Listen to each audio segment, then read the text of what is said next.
প্রকৃত মুসলমান হতে হবে, তারপরে মৃত্যুবরণ করা লাগবে। এখন বলেন প্রকৃত মুসলমান হব কখন আর মরব কখন, এটা কি আমাদের জানা আছে?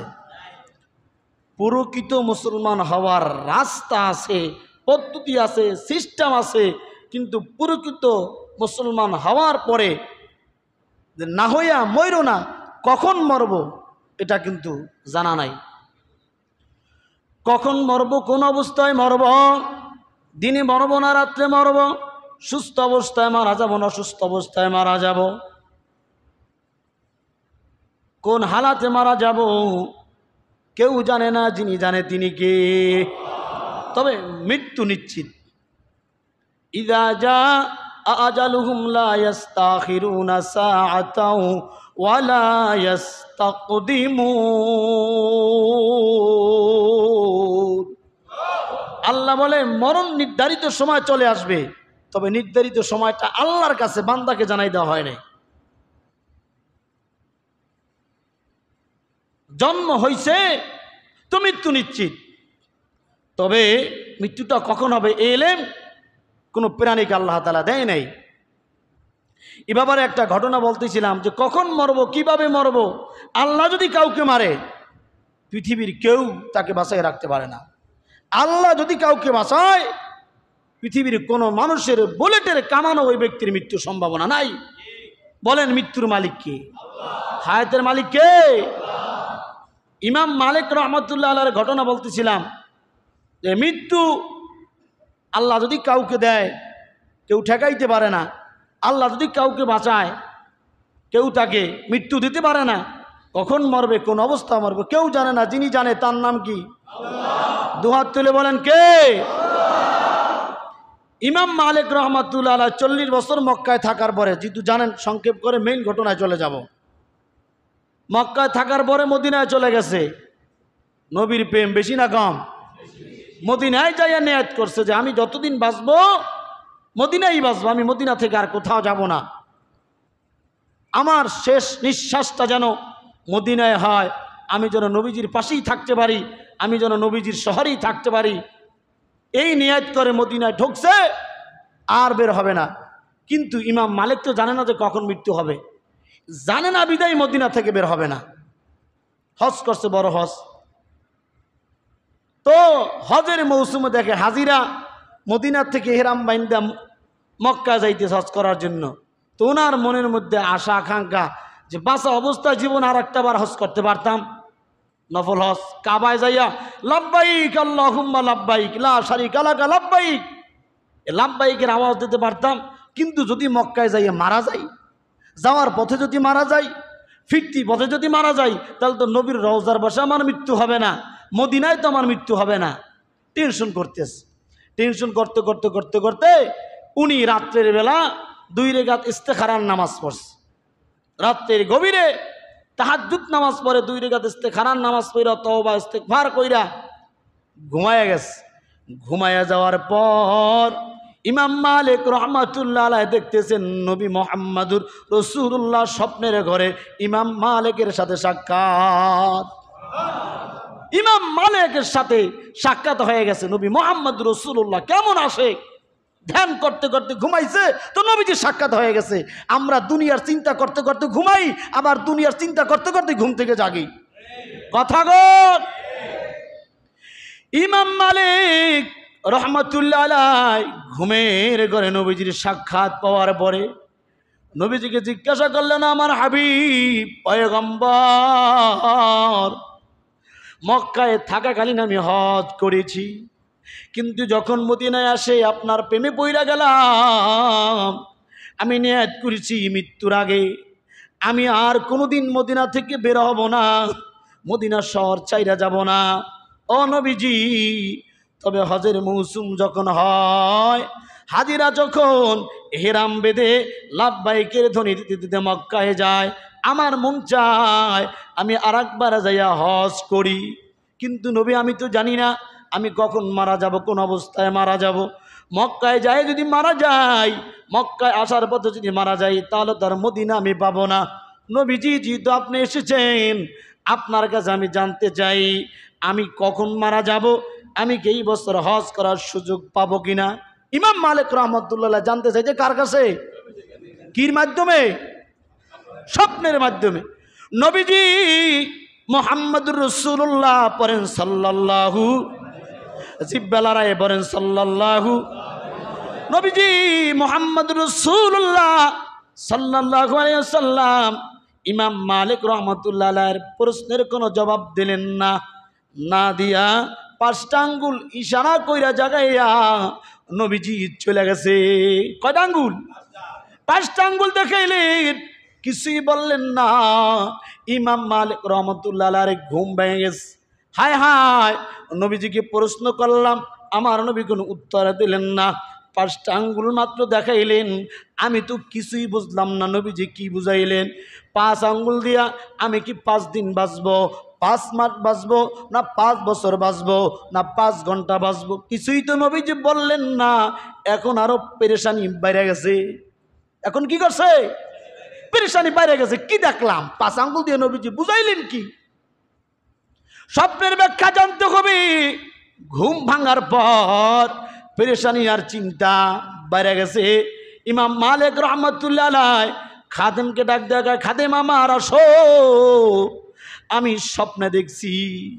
আল্লাহর নবীকে প্রশ্ন করছি, আল্লাহর নবী আমাকে 5টা আঙ্গুল দেখাইছে, কিছুই বলে নাই।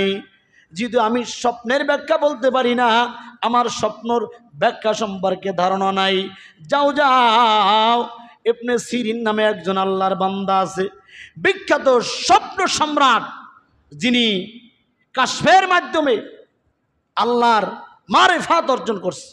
আল্লাহর মারেফাত অর্জন করার কারণে আল্লাহ পাক তাকে স্বপ্নের ব্যাখ্যা করার মতো ইলমে লাদুনি দান করছে। সুবহানাল্লাহ। স্বপ্নের ব্যাখ্যা যা তা মানুষ করতে পারে না। আর স্বপ্ন হয় ব্যক্তি বিশেষ, সবার স্বপ্ন এক হয় না। ব্যক্তি বিশেষ একই স্বপ্ন, ব্যাখ্যা ভিন্ন ভিন্ন হয়।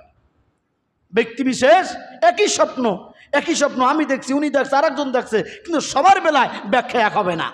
স্বপ্ন এক হতে পারে, ব্যক্তি বিশেষ স্বপ্নের ব্যাখ্যা কি হয়? কথা কয় না। স্বপ্ন এক হতে পারে, ব্যক্তি বিশেষ স্বপ্নের ব্যাখ্যা তাদের উল্টো হয়। যার আমল যেই রকম, যার চরিত্র যেই রকম, যার অবস্থান যেই রকম, স্বপ্নের ব্যাখ্যা ওই অনুযায়ী হয়। এ আমার খাদেম, যাও যাও, ইবনে সিরিনের কাছে গিয়া স্বপ্নের ব্যাখ্যা জানবা। নবীজি 5টা আঙ্গুল দেখাইলেন, কিছুই বললেন না। তবে ইবনে সিরিনকে আমার নাম বলবা না। আল্লাহু আকবার। কেন? যারা বুজুর্গ এরা নিজের নাম ফুটায় না। এরা চায় দুনিয়ার মানুষ আমাকে চিনলো কি চিনলো না এইটা আমার জানার বিষয় না। আমার মালিক আমার চিনলো কিনা, আমি আমার মালিককে চিনলাম কিনা। কথা কয় না? আমরা তো নামাজ নাই, রোজা নাই, দিন নাই, ধর্ম নাই, মাঝে মাঝে শুক্রবার নামাজ পড়লে হ্যার গুতা চলে টেকন যায় না। নামাজ পড়ে এরকম একটা পাপ শৈলী মেতাইয়ে পড়ে। কথা কন না গা।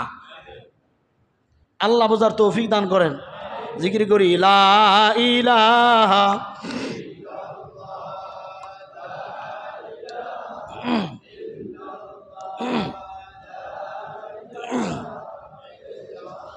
লা ইলাহা ইল্লাল্লাহ।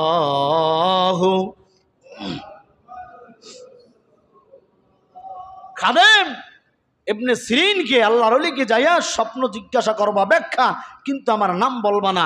খাদেম চলে গেছে ইবনে সিরিন রহমাতুল্লাহ আলাইহির কাছে, যাই বলছে, হযরত, মদিনায় একজন আল্লাহর বান্দা এই স্বপ্ন দেখছে, এর ব্যাখ্যা কি? ইবনে সিরিন বলছে, যেই ব্যক্তি স্বপ্ন দেখছে তার নাম বলো। বলছে, তিনি তো নাম বলতে নিষেধ করেছে। বলে, নাম না বললে আমি স্বপ্নের ব্যাখ্যাও বলবো না। কারণ তুমি যেই স্বপ্ন বলছো এই স্বপ্ন জাতা মানুষ দেখতে পারে না। তবে আমার একটা ধারণা হয়, মদিনার মধ্যে সবচেয়ে এই জমানার বড় বুজুর্গ হলো ইমাম মালিক। আমার মনে বলছে ইমাম মালিক এই স্বপ্ন দেখলে দেখতে পারে। তবে তার কাছে অনুমতি নিয়ে আসো। সে তো নাম বলে নাই, তবে আমার মন বলছে। যাও। খাদেম আইসা বলে, হুজুর, ইমাম মালিককে বলতেছে, আমি তো ইবনে সিরিনকে জিজ্ঞাসা করছি স্বপ্নের ব্যাখ্যা, তিনি বলছেন নাম না বললে স্বপ্নের ব্যাখ্যা বলবে না। কি করার? বলে, যাও, স্বপ্নের ব্যাখ্যা তো জানতেই হবে, আমার নাম বলো। এবার খাদেম দৌড় দিয়া আবার চলে গেছে, যায়া বলছি ইমাম মালিক রহমাতুল্লাহ আলাইহি এই স্বপ্ন দেখেছেন, এর ব্যাখ্যা কি? ও দুনিয়ার উম্মত, ইমানদার আল্লাহর গোলাম, আমি শুরুতেই বলেছিলাম সব মানুষের স্বপ্নের ব্যাখ্যা এক হয় না। স্বপ্নে এক হইল, স্বপ্নের ব্যাখ্যা ভিন্ন ভিন্ন হয়। ইবনে সিরিন রহমাতুল্লাহ আলাইহি ডাক দিয়া কয়, খাদেম রে, ইমাম মালিককে জানায়া দেবা নবীজি 5টা আঙ্গুল দেখাইয়া 5টা জিনিসের কথা বলেছেন। এই 5 আঙ্গুলের মধ্যে 5টা জ্ঞানের কথা রয়েছে, 5টা বিষয়ের কথা রয়েছে, 5টা জানার বিষয় রয়েছে। যেই জ্ঞান, যেই ইলম আল্লাহ তাআলা দুনিয়ার কোনো মানুষকে জানার মতো তৌফিক দেন নাই। এই 5টা আঙ্গুলের মধ্যে 5টা বিষয়ের জ্ঞান, 5টা হিকমত, 5টা জিনিসকে আল্লাহ তাআলা লুকিয়ে রাখছে। কিন্তু এইটা যত ডিগ্রিধারী হোক, যত লেখাপড়া করুক, যত বড় বুজুর্গ হোক, এমনকি নবী হোক, তাকেও এই জ্ঞান আল্লাহ তাআলা দান করেন নাই। কোথায় পাইলেন? সূরা লোকমানের শেষ নাম্বার আয়াত, ইন্নাল্লাহা ইনদাহু ইলমুস সাআ ওয়া ইউনাজ্জিলুল গায়সা ওয়া ইয়ালামু মা ফিল আরদি আরহাম ওয়া মা তাদরি নাফসুম মাযা তাকসিবু গাদা ওমা তাদরি নাফসুম বিআইয়ি আরদি তামুত ইন্নাল্লাহা আলিমুন খাবীর। এই ইমাম মালিককে জানাই দেবা যে তুমি ইমাম মালিক হয়েছ, দুনিয়ার বহুত জ্ঞান অর্জন করেছো, বড় বড় মাসলা তুমি জানছো, হাদিস জানছো, তবে তুমি যে নবীজিকে মৃত্যুর কথা জিজ্ঞাসা করেছো, এই মৃত্যুর জ্ঞান নবীজি তোমাকে 5 আঙ্গুলের 1 আঙ্গুল দা বুঝাইছি। ইমাম মালিক রে, যত বড় ডিগ্রিধারী হও না কেন, মৃত্যু কখন হবে, কোথায় হবে, কোন অবস্থায় হবে, এটা আমি নবীও জানি না। এটা জানে কে? জোরে বলেন। একটা মানুষ, একটা প্রাণী কতদিন বাঁচবে? পৃথিবীর জমিনে এমন কোনো জ্ঞান, দার্শনিক কোনো বিজ্ঞান কোনো জ্ঞান আবিষ্কার করতে পারে নাই। থিওরি দিয়া বলতে পারবে লোকটা এতদিন হায়াত আছে, অমুক দিন মারা যাবে, তবে এতটুকু বলতে পারে জন্মযুদ্ধ হয়েছে, মৃত্যু থেকে পালাবার কোনো সুযোগ। কুল্লু নাফসিন যায়িকাতুল মাউত, প্রত্যেকটা প্রাণীকে মৃত্যুর স্বাদ গ্রহণ করা লাগবে, মৃত্যু থেকে পালাবার কোনো সুযোগ নাই। টাকাওয়ালা বলেন, গাড়িওয়ালা বলেন, ক্ষমতাওয়ালা বলেন, নামাজি বলেন, বেনামাজি বলেন, কেউই কিন্তু মৃত্যুর থেকে রেহাই পাবে না। তবে সবার মৃত্যু আবার এক হবে না, সবার মৃত্যু এক হবে না। আর মৃত্যু এমন একটা শব্দ যেটা যেটা যদি কোনো মানুষকে আক্রমণ করে, দুনিয়ার সমস্ত রং তামাশা, ভালোবাসা, হাসি, দুঃখ, কষ্ট, বেদনা, সুখ, শান্তি সব এক শব্দে অ্যাটাক করার কারণে সব শেষ হয়ে যায়। কথাগণ, এক শব্দ অ্যাটাক করার কারণে সব বিনাশ হয়ে যায়। এই জন্য আল্লাহ নবী বলছে, তোমরা যদি মৃত্যুকে বেশি বেশি স্মরণ করো, তাহলে তোমরা দুনিয়া বিমুখ হতে পারবা। মৃত্যুই মানুষকে পাপ কাজ থেকে ফিরায়। মৃত্যুর ভয় যার দিলে আসে, যে ব্যক্তি চিন্তা করে আমাকে মৃত্যুবরণ করতে হবে, কিয়ামতের ময়দানে আমাকে আল্লাহর সামনে দাঁড়াতে হবে, রবের সামনে আমার জীবনের সমস্ত হিসাব নিকাশ দিতে হবে, ওই ব্যক্তি জীবন চলে গেল অন্যায়ের পথে চলতে পারে না, আল্লাহর হুকুমের বাইরে চলতে পারে না। কথাগণ, কিন্তু হায় হায়, এত মৃত্যু হয়, এত মৃত্যু হয়, এত মানুষের জানাজা আমরা পড়ি। জন্মের পর থেকে কত মানুষের জানাজা পড়লাম, আমার ঘরের, আমার বংশের, আমার পরিবারের, আমার এলাকার, আমার ইউনিয়নের, আমার থানার, আমার জেলার, আমার দেশের কত মানুষের লাশ আমার সামনে আসলো, আমি জানাজা পড়লাম, কিন্তু নিজের দিলকে বুঝতে পারলাম না যে আমিও সাদা কাপড়ের প্যাকেট হব, আমাকেও একদিন এই জানাজার নামাজের জন্য এখানে আনা হবে। কথাগণ,